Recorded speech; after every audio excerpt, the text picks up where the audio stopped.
পিতামাতা যারা সন্তানদের জন্য পৃথিবীতে থাকা সবচেয়ে নির্ভরযোগ্য আশ্রয় ও সুরক্ষার প্রতীক, কিন্তু সম্প্রতি একটি ব্যতিক্রমী ঘটনার সাক্ষী হয়েছে বাংলাদেশ।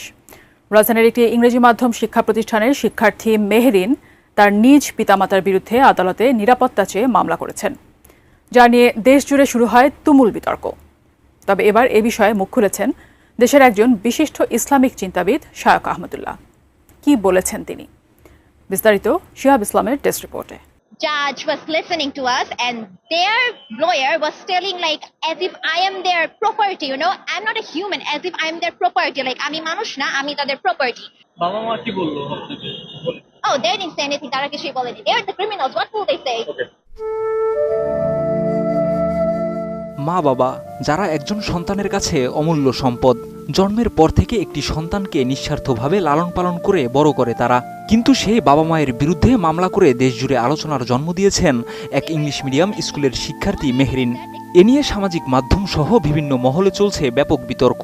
বিষয়টি নিয়ে এবার সামাজিক মাধ্যমে প্রতিক্রিয়া জানিয়েছেন বিশিষ্ট ইসলামী চিন্তাবিদ শায়খ আহমদুল্লাহ। সোমবার 14 জুলাই নিজের ভেরিফাইড ফেসবুক পেজে একটি আবেগঘন স্ট্যাটাসে তিনি বলেন, এই বৃষ্টি ভেজা দিনে মেয়েটির বাবা মায়ের কথা ভাবছেন তিনি। সেই বাবা মা যারা হয়তো সারা জীবন সবটুকু ভালোবাসা, শ্রম ও স্বপ্ন ঢেলে মেয়েটিকে বড় করেছেন, আজ তাদেরকে দাঁড়াতে হচ্ছে আদালতের কাঠগড়ায়। স্বাস্থ্যকর অল টাইম ফ্যামিলি কেক, সব সময় all time healthy life. Shaikh Ahmadullah লিখেছেন, ছোটবেলায় মেয়েটি জ্বরে পুড়লে হয়তো বাবা মায়ের নির্ঘুম রাত কেটেছে তার শিয়রে। মেয়ের প্রত্যাশা পূরণে হয়তো তারা সবসময় সাধ্যমতো চেষ্টা করেছেন, কিন্তু কে জানতো জীবনের মাঝপথে এসে তাদের সেই আদরের সন্তানই একদিন তাদের বিরুদ্ধে মামলা করবে।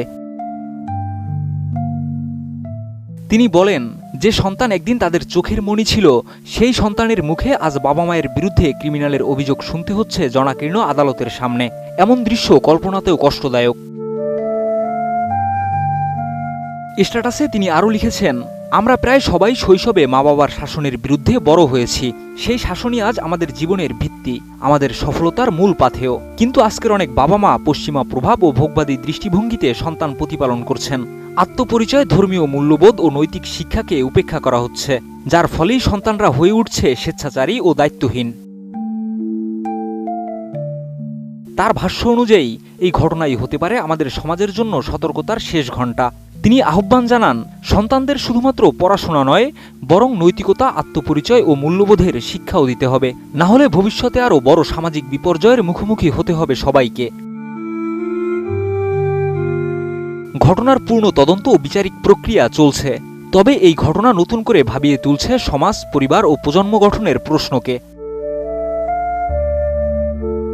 শিহাব ইসলাম, এটিএন নিউজ।